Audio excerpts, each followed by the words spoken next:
গত ভিডিওতে আমি দেখিয়েছিলাম কিভাবে প্রফেসর লিস্ট করতে হয়, অর্থাৎ কিভাবে প্রবাবল প্রফেসর যাদের কাছে আসলে অ্যাকচুয়ালি ফান্ডিং আছে এবং যারা নতুন স্টুডেন্টকে নিতেছে মাস্টার্স অথবা পিএইচডির জন্য। এই ভিডিওতে আমি দেখাবো কিভাবে ইন্ডিভিজুয়ালি প্রতিটা প্রফেসরকে আলাদা আলাদা ইমেল সেন্ড করতে হয়। অনেকে যেটা করে একটা ইমেল সবগুলো প্রফেসরকে সেন্ড করে, এক্ষেত্রে কিন্তু আমি বারবার বলি কোনো ধরনের রেসপন্স আসবে না, বা রেসপন্স আসলেও সেটা খুবই ভাগ্যের ব্যাপার। অ্যান্ড অনেকেই আবার নিজের ফাইন্যান্সিয়াল ক্রাইসিসের কথা বলে প্রফেসরকে ইমেল সেন্ড করে, যার কারণে প্রফেসররা সেই ধরনের ইমেলকে অ্যাভয়েড করে যায়। সো আমি একটু ব্রিফলি বলে দেই যে কেন আইপিও এডুকেশন বাংলাদেশের সেরা ফান্ডিং ম্যানেজ করার জন্য।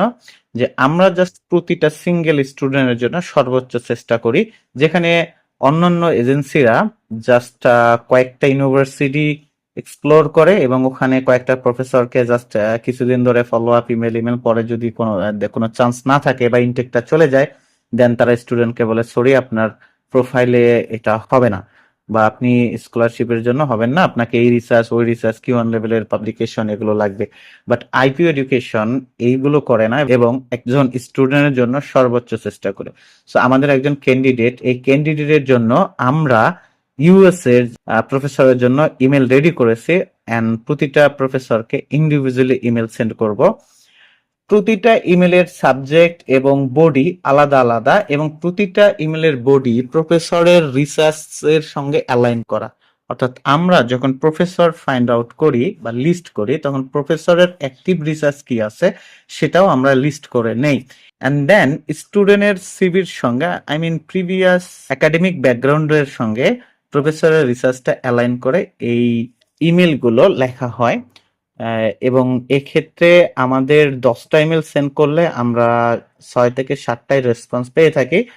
এই স্টুডেন্টের জন্য 365টা ইমেল তৈরি করার মেইন রিজন হচ্ছে তার প্রোফাইলটা হচ্ছে একটু নর্মাল টাইপের। অর্থাৎ এখানে যদি দেখেন বলাই আছে যে hi I am doctor Ishrat Jahan, A fresh MBBS graduate with hands on clinic experience.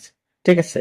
So যেগুলো অর্থাৎ যেসব স্টুডেন্টের কিউ1 লেভেলের পাবলিকেশন আছে, জব এক্সপিরিয়েন্স আছে, তাদের ক্ষেত্রে স্কলারশিপ ইউএসএ, অস্ট্রেলিয়া বা নিউজিল্যান্ডের পর চান্স অনেক বেশি। কয়েকটা ইমেলের সাবজেক্ট দেখাই আপনাদের, প্রতিটা সাবজেক্ট কিন্তু ইন্ডিভিজুয়াল। ঠিক আছে। সো এখানে দেখেন ফার্স্ট সাবজেক্টটা ছিল ইন্টারেস্ট ইন ইমপ্লিমেন্টেশন সায়েন্স। আমি জাস্ট অর্ধেক করে পড়ি, না হলে অনেক সময় চলে যাবে, ভিডিও লং হবে। এন্ড সেকেন্ড ইমেলের সাবজেক্ট হচ্ছে exploring global health and infection.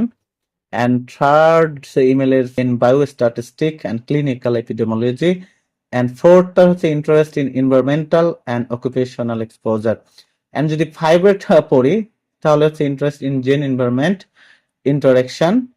And সিক্সেরটা হচ্ছে interest in perinatal and paediatric epidemiology. So প্রতিটা প্রফেসরের জন্য আলাদা আলাদা সাবজেক্ট এবং আলাদা আলাদা ইমেল বডি, এবং এই ইমেলের মধ্যে আমরা জাস্ট প্রফেসরকে বলে দিয়েছি why I am perfect for his or her research. Email একটু পরে দেখাই। ফার্স্ট পার্টে যেটা আছে সেটা আমরা জাস্ট একটা শর্ট ইন্ট্রোডিউস এখানে দিয়েছি, হ্যাঁ, যে আমার নাম হচ্ছে ইশরাত জাহান, আমি একজন ফ্রেশ এমবিবিএস করেছি এইখান থেকে, এন্ড বর্তমানে আমি একটা অ্যাসিস্ট্যান্ট মেডিকেল অফিসার হিসেবে কাজ করতেছি।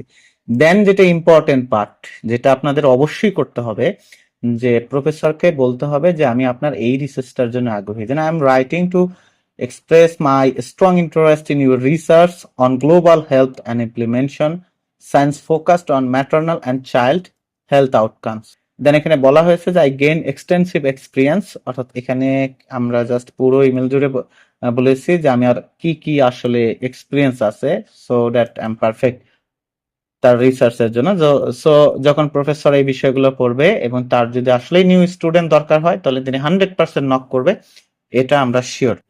যে আমি eager to contribute my clinical background and passion improving health outcome to